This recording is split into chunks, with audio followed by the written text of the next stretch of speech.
What is up, everybody? Welcome back to my podcast, whether you're listening through Spotify, YouTube, or anywhere else, Google Podcast, Anchor, wherever you get your daily podcasts in. I'm just glad you're able to listen to today. Today we're talking football like we always do. Starting off the bat, Jadeveon Clowney just signed a 1-year deal with the Cleveland Browns.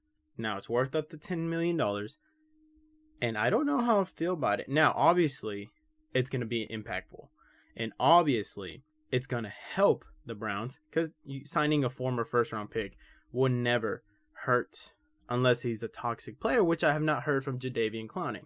So that's something good. According to Rappaport on the NFL.com, breakdown of the deal includes $4.5 million in signing bonus, $2.5 million in base salary guaranteed, $1 million for making the 46-man roster, $2 million in incentives, $1 million in play times, and $1 million in sacks. And it's a 5-year deal that voids to all 1 year for one cap. So 1 year, $8 million, up to $10 million. So that's something that I expected was going to be a lot lower. I don't know. Hearing from rumors and this, he was going to supposedly go visit some other teams. I was thinking maybe $4 or $5 million. He has been really disappointing so far, especially with the Tennessee Titans. Now, we saw this last year where he was a free agent. Now, reportedly, he turned down a $3 million deal worth like $57 million from the Browns last offseason. He wanted to reset the market. Now, this is all conjecture. This is all reports that I've heard. I'm not reporting. I'm just restating for your guys' sake. So let's see. Last year, Tennessee Titans played 8 games, started all 8 games. No forced fumbles.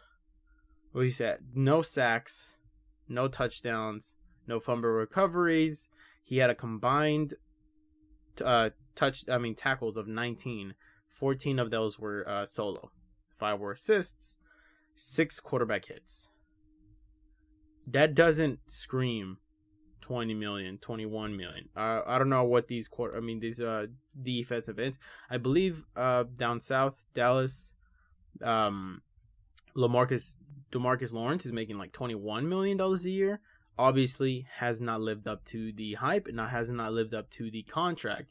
But that's for a reference point. So if you're able to get Jadeveon Clowney, who had his best year, arguably, he's never been a sack master, hasn't reached 10.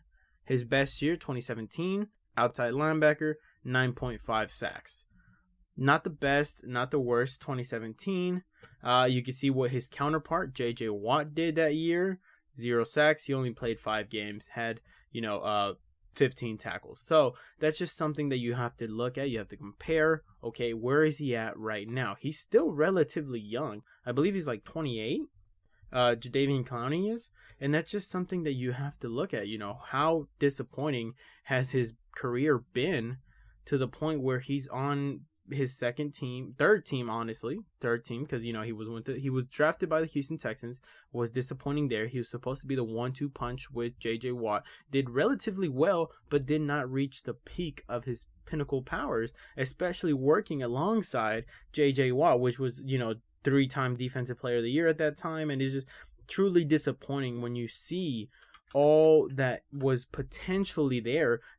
Physically, he's an absolute specimen, athletically wise, and it's just something that you have to pay attention to, and it's just not doable. Now we see Demarcus Lawrence, pulled up his stats real quick. I don't know if you guys heard the typing, but definitely something that you have to compare him to. Now I believe Demarcus Lawrence is making $21 million. Let me try to see if I can find it. He's made it to 2 Pro Bowls. It's just something that you have to look at. Yes, playing for Dallas, the defense has not been very well. I understand that. But if you look at he got signed. Well, 2017 was his best year. 2017, he had 14.5 sacks, 58 tackles combined. 2018 followed it up with 10.5 sacks.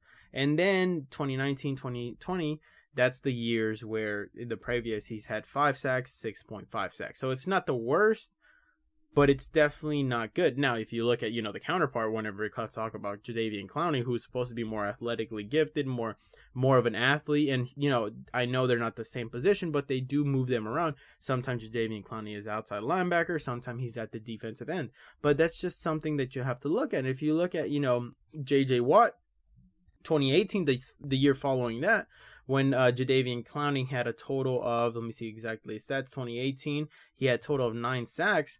J.J. Watt had 16. Now, that's just something for a comparison. Now, J.J. Watt is making a lot more money, and I think that's more money-wise. More name because of. And it's just something that you have to take in consideration. I don't think he's going to be a huge impact player for the Browns. They have a stout defense, and it's just something that you can't brush off. Jadeveon Clowney to the Browns did make a lot of sense. They have depth. They have, an outstanding defense. You put him next to Myles Garrett. Now, maybe Myles Garrett is going to be more of a complementary player for Jadeveon Clowney. Since if we look at the past, how Jadeveon Clowney played alongside J.J. Watt wasn't at reaching the potential that we all thought we would see from Jadeveon Clowney, given all his God-given abilities. Right, so maybe with Myles Garrett by his side, maybe he's going to be more of a complementary piece to him and help him become a better player. Now, Myles Garrett is an absolute beast, and I just said he would be more of a complementary, but I just think that the pieces would gel much better than maybe J.J. Watt did with Jadeveon Clowney. I'm not saying by any measures that, Myles Garrett is a complimentary piece. Myles Garrett is an absolute monster who deserves every single ounce of credit that he gets. I know he signed a big deal, I think like last year or 2 years ago, and he absolutely deserves it. He's an absolute monster, but it's just something that you always have to give in consideration when you're putting a former first round pick up with the Browns alongside Myles Garrett. Now they have really good defensive ends. They have really good defensive tackles. They just signed John Johnson as a safety. They have really good corners. It's just overall the Browns have the possibly most stacked team in that division. You have still Odell. You still have Jarvis. You still have Njoku, the tight end. You just signed last year, who's his name? The tight end from the Atlanta Falcons. I'm drawing a blank right now, but you guys know who I'm talking about. So it's just something that you have to consideration with. You look at the Browns, you look at, Baker Mayfield coming up to the last year of his contract. Where is he going to be? I think the Browns have the potential to take over the AFC East. AFC. Right, and that's just something that is absolutely potential, because your only competition at this point, in my opinion, would be the Bills, who still haven't proven that they can win for sure in the playoffs, making it to the Super Bowl, and the Chiefs. And I think the Browns, roster-wise, stacks up against them pretty well. You have the offensive side, you have the defensive side, you have the offensive line, which is absolutely monster. You have the two beasts in the backfield with the running backs. And it's just something that you have to look at. Baker Mayfield, it's your time to show us. You did get to the playoffs last year. You did win a playoff game. But this is not the time where you can be okay. You have an amazing roster. The Browns have gone all in. You have Kevin Stefanski, who's been a pretty good coach so far. Austin Hooper, that's the guy I was forgetting. I'm so sorry, Austin Hooper, if you're listening, which I really doubt it. But Austin Hooper, the tight end. So you have everything at your disposal, Baker Mayfield. It's time for you to literally live up to the expectations given to the Browns. If the Browns don't make it out of their division, it's going to be really disappointing. You have the Ravens, who I think they have a better roster than. I think defensively they have bigger names, more talent-wise. Offensively, without a doubt, you have better wide receivers. You have better running backs. Now, you don't have Lamar Jackson, but I think with the roster built around Baker Mayfield, I think makes him at least comparable against the Ravens. So you have the Ravens. I think the Steelers are definitely on the downside. They just signed the linebacker, re-signed the linebacker, and I'll definitely get into that later. But when you look at the Steelers, when you look at Big Ben not being able to throw it past 5 yards, past 10 yards, it's really difficult to say that the Steelers are on the up and coming, right? You have a anchor at quarterback, which is the most important position. Your offensive line has been decimated. I believe 2 retired or 1 retired. I know 1 retired for sure. The offensive line is no longer intact like it used to be. Your wide receivers, is Juju finally going to take a step up to become a number one receiver? I think we're all been waiting for that, especially if you're a Steelers fan. Is he finally going to take the next step to becoming a number one receiver? We saw what he could do with AB on the roster and him getting all the attention, getting double teamed, getting the number one corner, but we have not yet seen Juju Smith-Schuster come up big like we were all expecting. Though I think every Steelers fan out there was like, we don't need AB because we have Juju. He's next up and coming wide receiver. He just got voted team MVP, which was probably one of the problems against AB who had against Juju Smith-Schuster, but we're not getting into that right now. So it's just something that you have to look at, especially if you're a Steelers fan. It's time for you to hold these players accountable, right? Juju, it's your time to step up. Who are you guys going to draft at the quarterback? You guys need a quarterback. Sign Teddy Bridgewater. Sign one of these players. You guys could have gone Sam Darnold for relatively cheap, but the Steelers chose not to. They chose to be held to the fire by Big Ben. They live by Big Ben. They die by Big Ben. I possibly would have, let him go a couple years ago. And I'm not saying any hate to Big Ben. I'm not saying any hate to the Steelers fan. I hope you guys are listening. I hope you guys enjoy. But this isn't where, feelings are more important. It's, you can't threaten to retire more years than you don't. And that's just something that we've heard in the past few years with Big Ben. We've seen his, ability diminish, and yet they still offer him that big money at the end, like 2-3 years ago. So I would have definitely let him go. I would have definitely looked into the future. I definitely, at this point in this juncture, would be doing more for the team than it's needed. Now, the defense on the Steelers are absolutely phenomenal. But what matters, what happens is when things go wrong with your defense, like it has and like it did last year, where the defense got hurt, the key pieces on the defense got hurt, and you weren't able to force the turnovers, you weren't able to make, the offense go short fields, and that turned things around. We saw this in, game 11. I think that's the last game that they won, because I know they were like undefeated, 11-0. And then everything went downhill whenever you saw the decline of Big Ben. You saw the decline of the defense because of injuries. You saw Juju Smith-Schuster getting locked down, and I know that's a big thing. And, I have nothing against him making TikToks on the logos. Do all, be all you can, be all you want, whatever, get your brand up, get your bread. But you have to perform. Overall, you're still a football player. I love it. I love it when people make money different ways. It's just phenomenal to see people grow and, find different kinds of, surplus of money coming into you. And that's perfectly fine. But you are either retire, do TikTok full time, do, Instagram full time, but do not let it get to your gameplay. And that's just something that we have to look at. It's not like, oh, he's hating because he TikTok. No, perform. It's like whenever you go before a game and pre-game interview and you're talking to your teammates and this and that, and then you say, oh, we're going to win by this much, and then you go out and have a horrible game. It may not be relatable whatsoever, but then don't just talk. And I think that's something that the Steelers and the organization has to realize, and go up to Juju Smith-Schuster and let him know, hey, you are the number one receiver on this team. And it's time for you to act like it. And that's just something that we have not seen him lift up. And this is no hate to the Steelers, no offense. And I know this is going on to be like a little rant. We need to see where he is as a number one receiver. He has not lived up to it, and that's fine.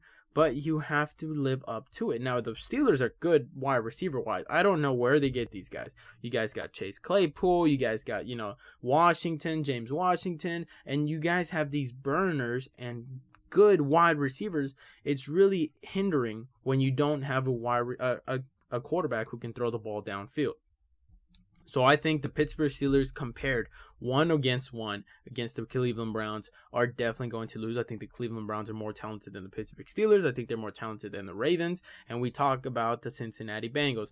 Absolutely. I think the Cincinnati Bengals have the potential in a few years to become maybe or possibly the number 2 team in the AFC North, right? You look at, the competition. You have the Browns. Who are they going to keep at quarterback? Is Baker Mayfield going to take the next step? You have Joe Burrow, who we all believe has the potential to be a top 10 quarterback in this league currently. Right? We saw what he did in the few games before he got hurt. Unfortunately, he got hurt and wasn't able to finish the season. But we saw the potential. We saw the talent. We saw everything that we thought we would see coming from the LSU phenomenal season. Now, they have, I believe, the number 4-5 pick. If I'm not mistaken. And I'm looking this up right now, make sure I'm not getting this wrong. But I know for a fact, the Jacksonville Jaguars have the number 1 overall pick. I know number 2 is the Jets. I know that number 3 is the 49ers via trade. And yes, so it's a number 5. 4 is Atlanta, and number 5 is the Cincinnati Bengals. Who are you going to choose? Honestly, you need basically everyone.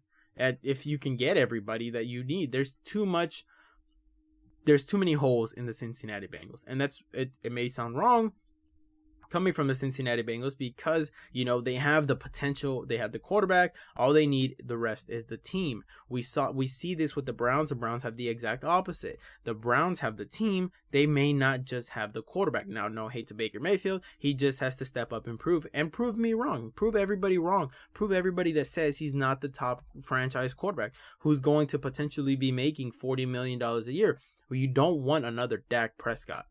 You don't want another Deshaun Watson. Now, Deshaun Watson is absolutely different. He has off-field disadvantages, and that's all, separate from the point of his play on the field. But you don't want to be paying someone top quarterback money if they're not going to produce or they're not going to be able to produce. Availability is the number one characteristic in the NFL.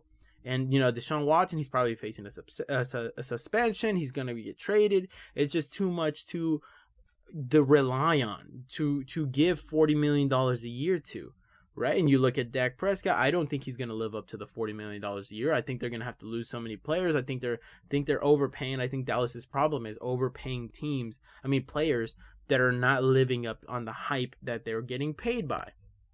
And that's just a separate topic. Moving on, so the Cincinnati Bengals, like I said, has the quarterback, does not have the roster. They have the number 5 overall pick. Are they going to go Sewell? Are they going to go Pitts? Who are they going to go?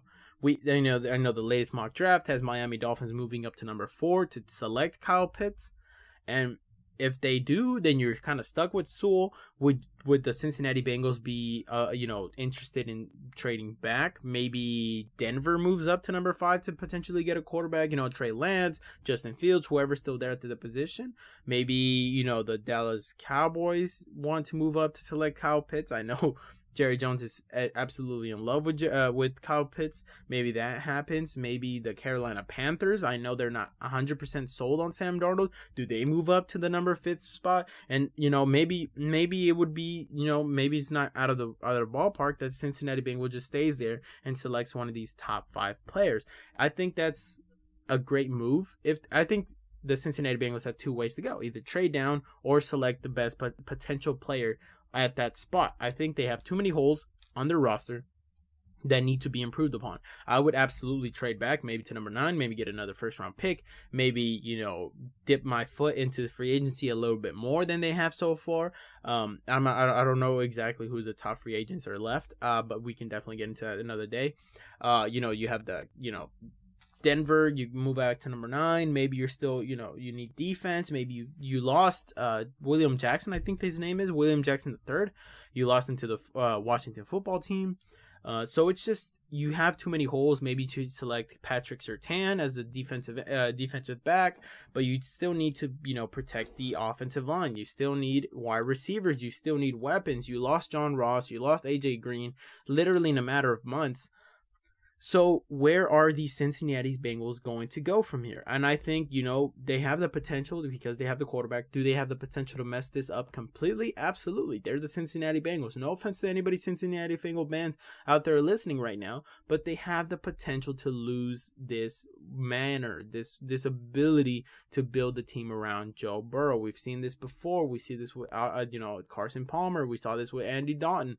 There's too many what ifs with the Cincinnati Bengals. You finally have your quarterback. Please help him be protected. Get offensive line. Get a running back. Well, you have Joe Mixon, who's still pretty good, so don't get a running back. Get wide receivers. Like I said, you lost John Ross, which was a bust. I'm not going to defend him and say that he was, a big loss to the Cincinnati Bengals. But when overall you have to have players, you have to have names, you have to have ability. John Ross, fastest guy, didn't matter because he wasn't available ever. Right? So you have to look at, AJ Green, he wasn't available. He was getting up there in age. And I understand that, it's a big loss, but you still need to surround him with veteran talent, veteran, presence. Joe Burrow needs to be protected, needs to be helped. Now, you still need a lot of help on defense, which is definitely a big no-no whenever it comes to the AFC North, because if there's one thing that the NFC North knows how to do, that's defense.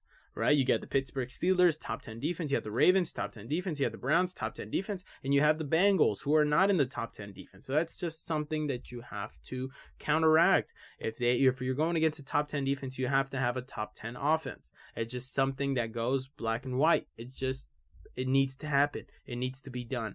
So when we talk about the Cincinnati Bengals, I think that the Browns absolutely have more talent than the Cincinnati Bengals. So I think the Browns have potential to be the number one player, the number one team in their division. You got, in my opinion, the rankings, Browns, you got the Ravens underneath, you got the Steelers at number 3, and then you have the Cincinnati Bengals at number 5. And you look at the records, they're still pretty close. Last year, Pittsburgh Steelers won the division 12-4, right?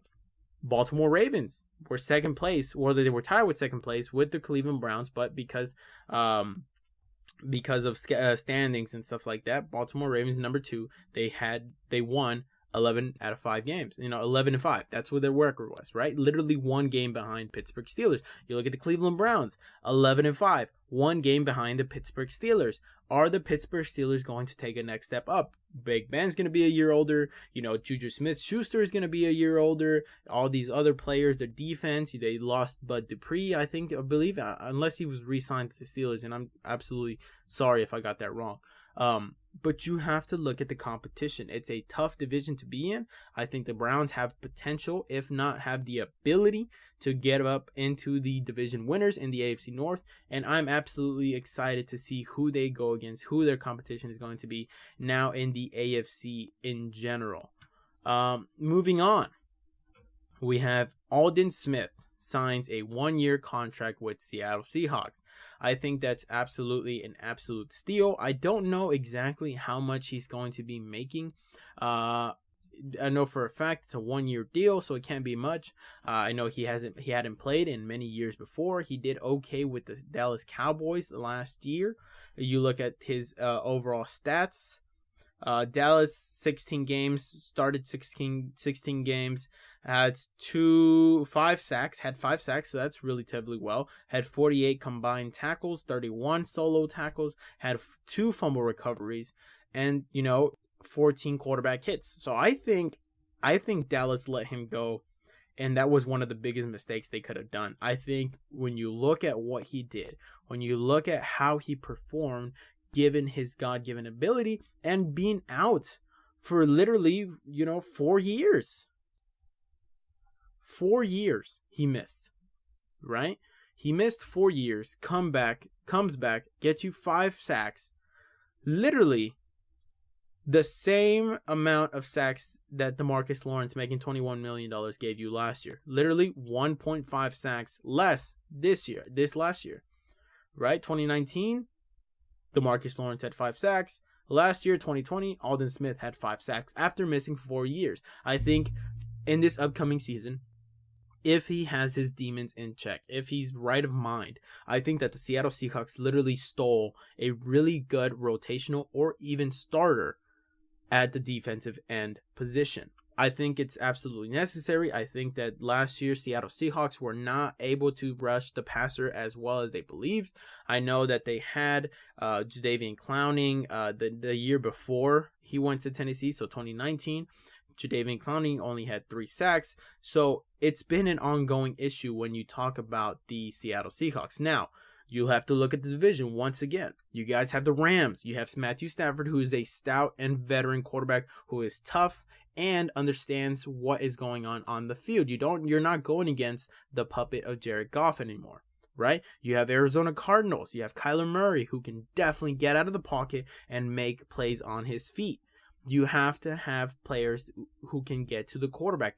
put him in a box and knock his helmet off. That's what you need to do with these running quarterbacks. Make them trigger friendly. I'm sorry, I said the wrong completely. I butchered it. I'm sorry. Well, you have to get him triggered, right? You have to get him panicked. And that's just something that you have to do whenever you're coming out in these quarterbacks. And now you have the San Francisco 49ers.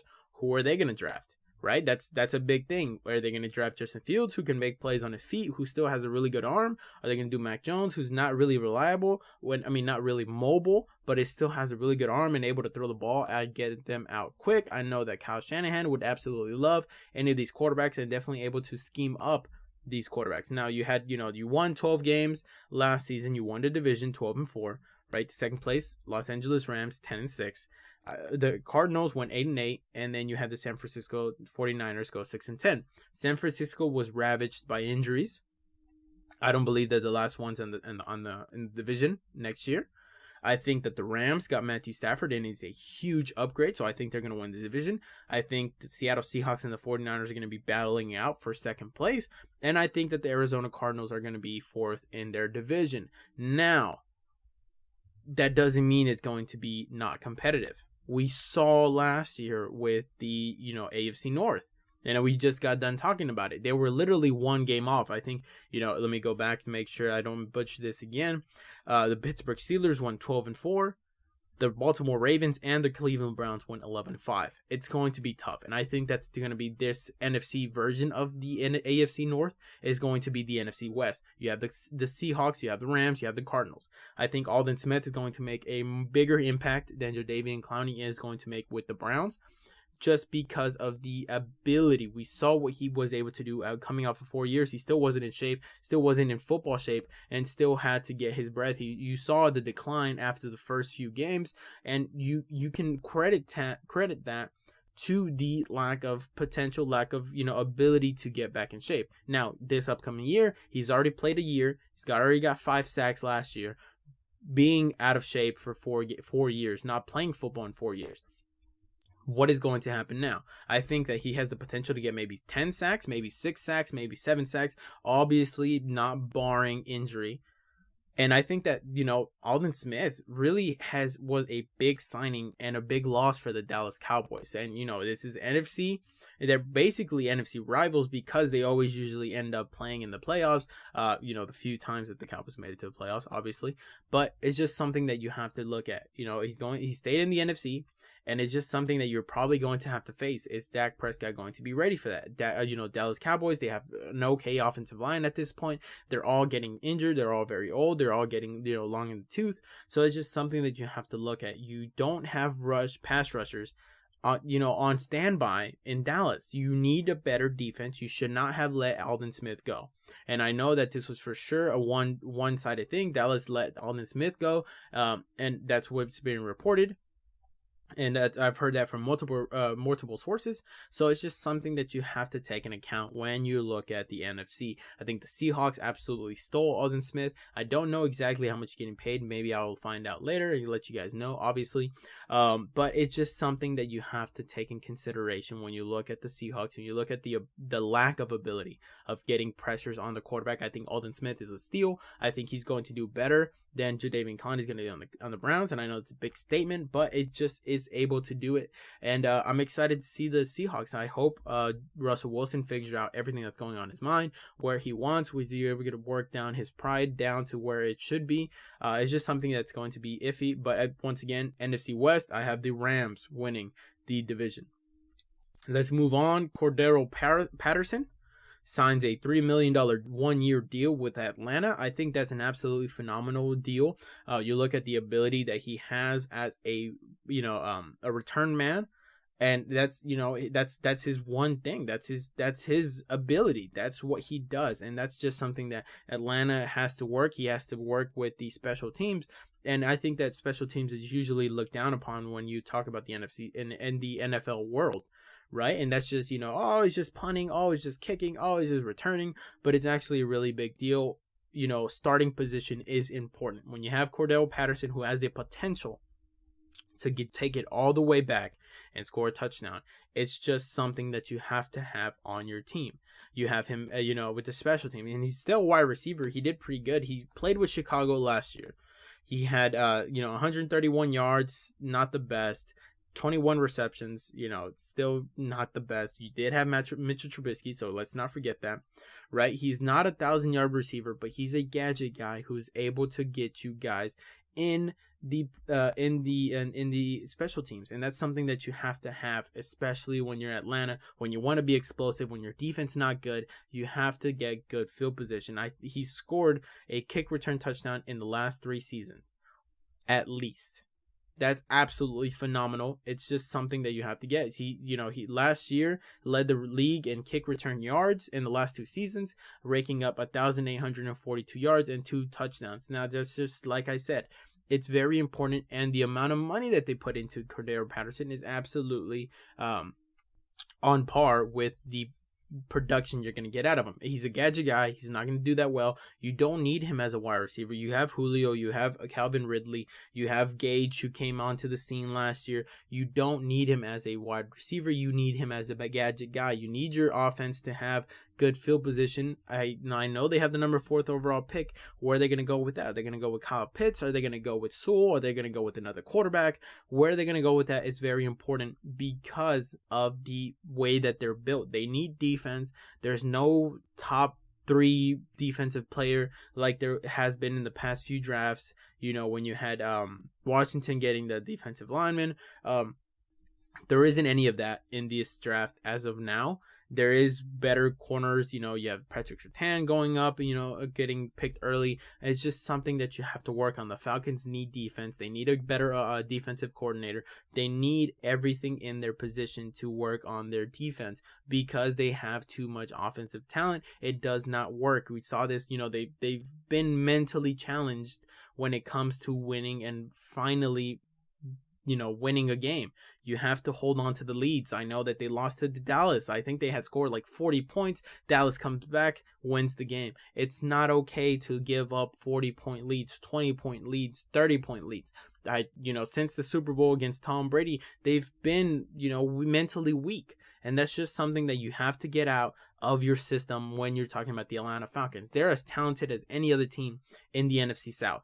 You have, the Buccaneers. They have, Julio goes up against Mike Evans. Comparably so, you have, Godwin going against Calvin Ridley. I think Calvin Ridley's a little bit better than, actually a lot better than Chris Godwin. No offense to Chris Godwin. I think he's still a really good wide receiver. And then you have Gage going against AB. Obviously, AB has still not getting signed, so I'm not going to compare him, straight up. You have Scotty Miller versus Gage, and that's just something that you have to take into account when you're looking at the defense. For the offense. You have the Saints. You have Michael Thomas, and who else?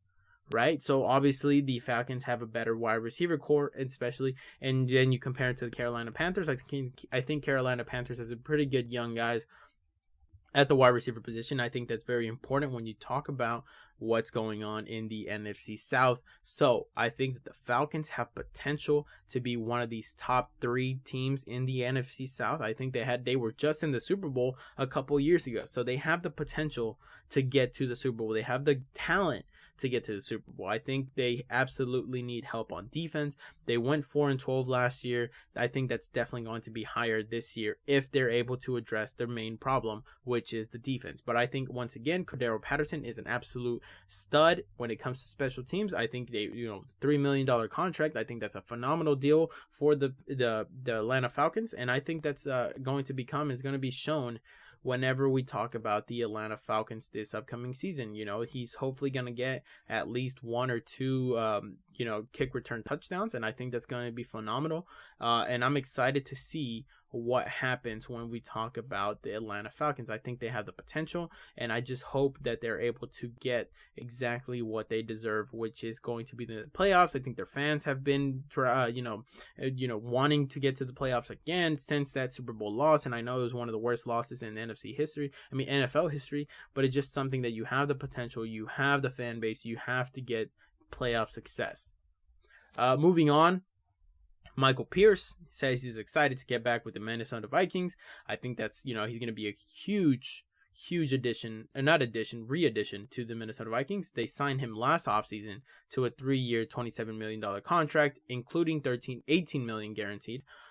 He wasn't able to play last year because of the opted out. He opted out because of COVID. I know that's something that's, pretty big, but it's necessary sometimes when you look at the family. Don't know his personal reasons. They will not be looking into his personal reasons, but I'm excited to see how he goes back. I think that one of the worst seasons in defense when it comes to Minnesota was last year for sure. And you look at the division that they're up against, I think that defense is absolutely a necessary must. I know that they finished third in their division last year, so that's not the best. But when you look at the Green Bay Packers, obviously going to win the division again next year. But when you look at the Chicago Bears, who are they with Andy Dalton as the quarterback? Really? Definitely not a position to be in the number 2 spot. You have Detroit Lions, who have absolutely just lost Matthew Stafford for Jared Goff. Definitely not going to work. I know that they still have future round picks, and I am excited to see what they do in the future. But as of right now, this upcoming season, I don't see them improving that much, especially with Jared Goff instead of Matthew Stafford. So you have the Green Bay Packers at number 1. You have the Minnesota Vikings, who finished number 3, 7-9 last year, right? The Chicago Bears finished 8-8. I think the Chicago Bears are definitely going to fall down in the standings when it comes to the NFC North. Like I said, Andy Dalton is definitely not the answer. I'm excited to see what they do in the draft. They absolutely need a wide receiver. I mean, they absolutely need a quarterback, maybe Teddy Bridgewater. They could have gotten Sam Darnold, but they didn't. They let go of Mitchell Trubisky, which was a mistake that they drafted. They still have Nick Foles, but he's absolutely not the answer in the Chicago Bears uniform. Maybe if he was in the Eagles uniform, but not in Chicago. So that's just something that you have to look at whenever you're looking at the division, right? Green Bay Packers, obviously going to win the division again. You have the Chicago Bears, definitely going to downgrade in the division. Yeah, the Detroit Lions, which are going to stay the worst team in the division because they just swapped it out. Matthew Stafford for Jared Goff. So definitely not a comparable comparison. But the Minnesota Vikings had a really bad defense last year. Is Kirk Cousins finally going to live up to the contract? I really doubt it, but I hope they're able to get the position that they need. I know that their fan base is one of the best fan base. I love the chants. I love the stadium. They have the new stadium. It's just something that you have to give the hungry fans of Minnesota, and they deserve it. Absolutely. You have the Chicago Bears going to go down. I think the Minnesota Vikings have the potential to get to the number 2 spot in the NFC North and maybe make it to the playoffs. So I'm excited to see what they do. I know that the Packers, you have to get to Aaron Rodgers whenever you play the Packers. So that's something that you have to, I think the Vikings are very excited to have Michael Pierce back. But you definitely still need more, and you definitely need to understand where you are in the division and how you want to make an approach the playoffs. I think they have the potential. Dalvin Cook is still there. You got Adam Thielen. You have Justin Jefferson, which bursted onto the scene last year. You're getting back Michael Pierce. You're going to address the draft. And let me look up where they are in the draft, because that's something that's very important. They're picking number 14 overall pick. So that's definitely exciting for if you're a Vikings fan, who are they going to go? Do they need defense? Absolutely, they need defense. Do they need offensive line? Absolutely. So I'm excited to see what they do in the draft. Kirk Cousins, they just signed him they re-signed him. They extended him, I believe, last year or 2 years ago. I think that was a mistake. The amount of money that they're paying him is absolutely insane. He's stealing from the Minnesota Vikings, but has potential. Right? You, like I said, the division, you just knocked down two franchises by literally seeing them implode. You have Detroit Lions. Yes, they got so many draft picks, but what will they do with that draft picks? I know that the Detroit Lions are picking, Detroit Lions, they're picking number 7 overall, and I don't think they have another first round pick this year because, not the 49ers, the LA Rams still have, so they still have to give this year's first round pick, which is the number 25 overall pick, to the Jacksonville Jaguars because of Jalen Ramsey. So I don't think they're improving anytime soon. Definitely in the future, I'm excited to see what they do. I think their franchise deserves a good quarterback. I think their franchise deserves to have a good franchise and a good team. So I'm excited to see what they do in the future. But for this upcoming season, the Minnesota Vikings saw 2 teams implode. Chicago Bears just lost their quarterback they selected in the first round a couple years ago, and they weren't able to get Russell Wilson, so that's definitely a blow to them as well. And then they go out and sign Andy Dalton, and then apparently Andy Dalton got promised a starting job, and you still have Nick Foles, which you traded for last year. So it's just a mess with the Chicago Bears and what they're doing. They're trying to do well.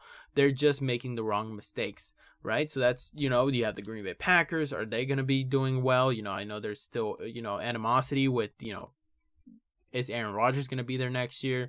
Is he going to be there the year after that? I think he's absolutely going to be there next year because of the dead cap hit that they're going to take, and no team will ever take that much cap hit whenever you have a former last year's MVP on your roster.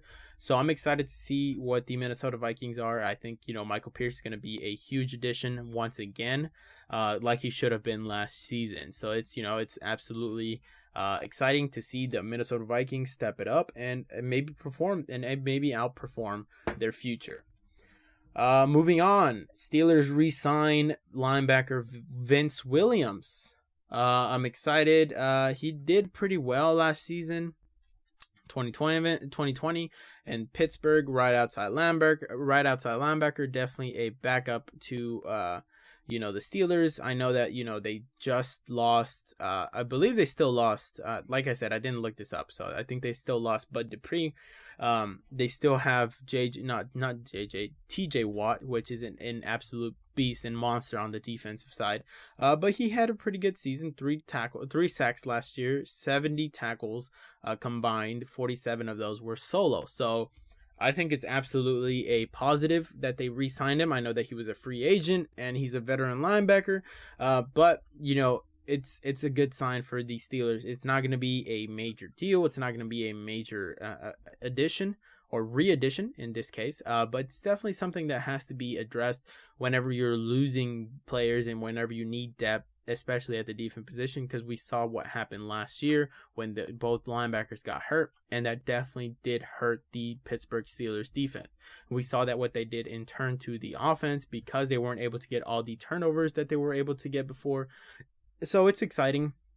I think that was a good addition, definitely a backup, definitely maybe even a starter now, but definitely exciting to see what they do with Vince Williams, what they're able to do with the defense, and what they're able to do in their division. Like I said, I don't see them winning the division again this year like they did last year. I think the Browns have it. I think the Baltimore Ravens are better than them, but I'm definitely excited to see what they do. Maybe they select a quarterback. I think they have, let me look this up again, the Steelers have, unfortunately, not a top pick. They have the number 24th overall pick. So it's not going to be great. They're not going to select a number 1 quarterback. They're not going to select the top 10 prospect in the NFL draft. So I'm excited to see maybe somebody falls to him, maybe like, Aaron Rodgers did. But I really doubt that. There are diamonds in the rough that we don't see. I know for a fact I did not see Justin Herbert coming onto the field and coming onto the to the spotlight like he did. So I'm excited to see what the Steelers do. But definitely a good signing with Vince Williams.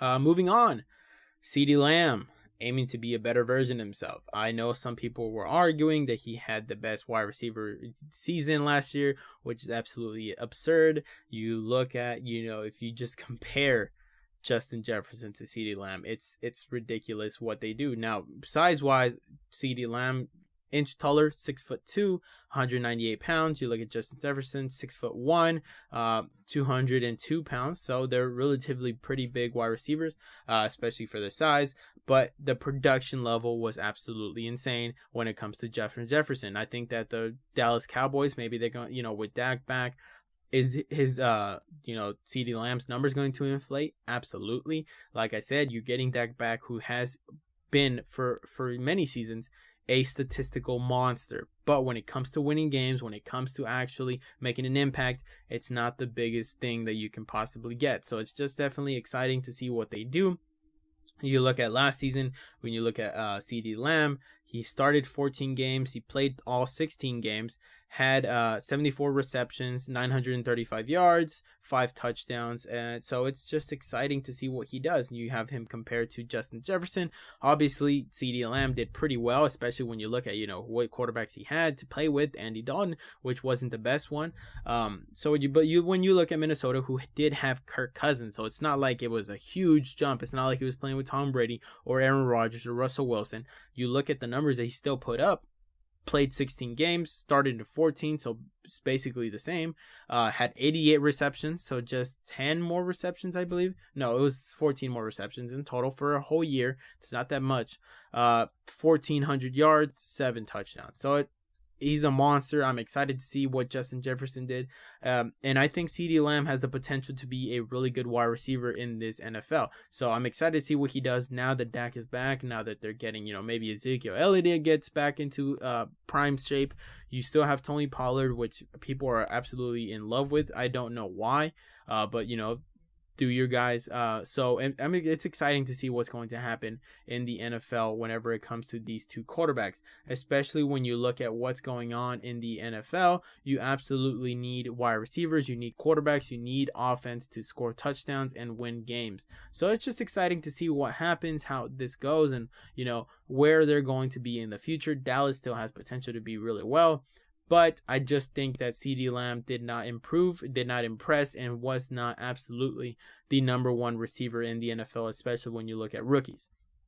Justin Jefferson took the cake on that, and all power to him. I think that's absolutely phenomenal. Like I said, had Kirk Cousins, so wasn't the best, but still was able to put 1,400 yards on his resume. So it's just something I have to look at. I'm excited to see CeeDee Lamb. He definitely has potential, so I'm not knocking him down. I'm just thinking that, CeeDee Lamb is not as good as, maybe Justin Jefferson. Maybe I was wrong. Maybe I am wrong. Maybe Andy Dalton being gone and Dak Prescott getting back, maybe CeeDee Lamb will have a phenomenal year, and I know statistically he will, but where will that get you in the NFL, right?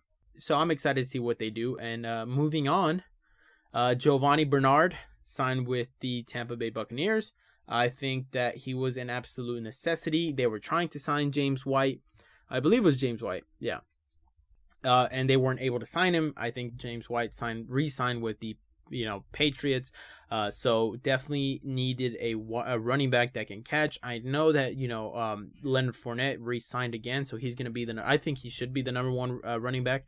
You still have Ronald Jones, and you now have Giovanni Bernard, so he can definitely be a pass catching running back out of the backfield, and that's absolutely something that's necessary when it comes to Tom Brady's offense. He likes to play small, play short, unless you give him the opportunity to go deep, and that's just something that we saw in the beginning of the season last year when Tom Brady was trying to go deep basically every single play, and that just didn't work. He knows how to maneuver the defense, he knows how to understand the defenses, and he knows how to get things done in the NFL. So I'm excited to see what Giovanni Bernard does. He did get kicked out of Cincinnati, obviously, because they have Joe Mixon, was able to take his job, but I'm excited to see what he does, especially in the 2021 season.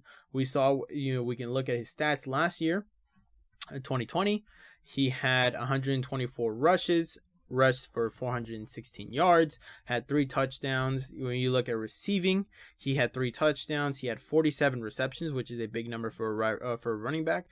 355 yards rushing. So I'm excited to see what he does. Definitely going to take the pressure off Tom Brady when he has to just flip it on the to the running back.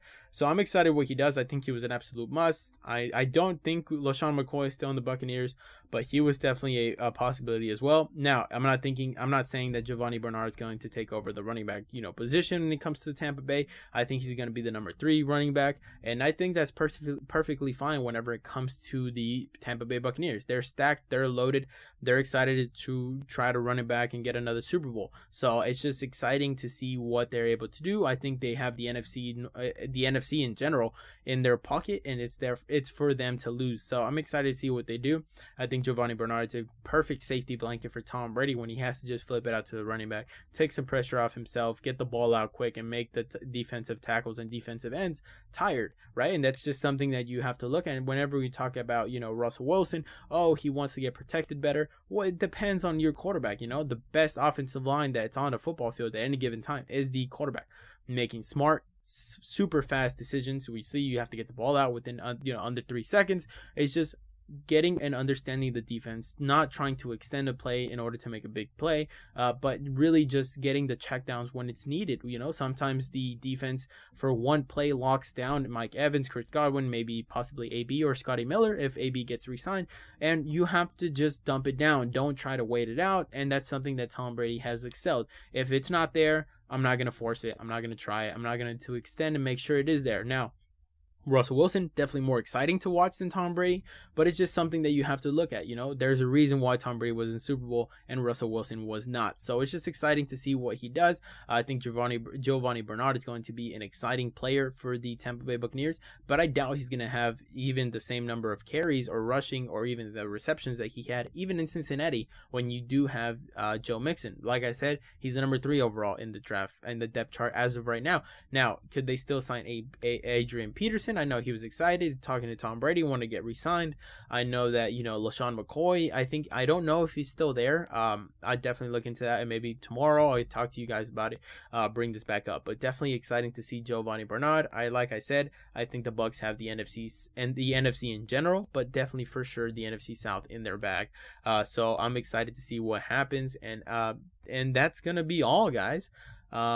Thank you guys for listening, whether you guys are listening to Spotify, Anchor, YouTube, wherever you guys are listening. I hope you guys have a wonderful day. Enjoyed my basically rant, with the Beyond the Stats podcast. So I'm excited to see you guys to let me know what you guys follow us on Instagram, Twitter, TikTok, everything that you can possibly imagine. We're here for you guys, giving you guys the top NFL analyst, just words and things that you guys want to hear and just know about your team and what's going on in the NFL. We don't just talk about 1 or 2 teams. We talk about everything that's going on recently and talking about every single team. Now, you guys can DM me if you guys want to give me my opinion on a team, on a specific team, or just news, and definitely get you guys on the in the show on the podcast. So it's just exciting.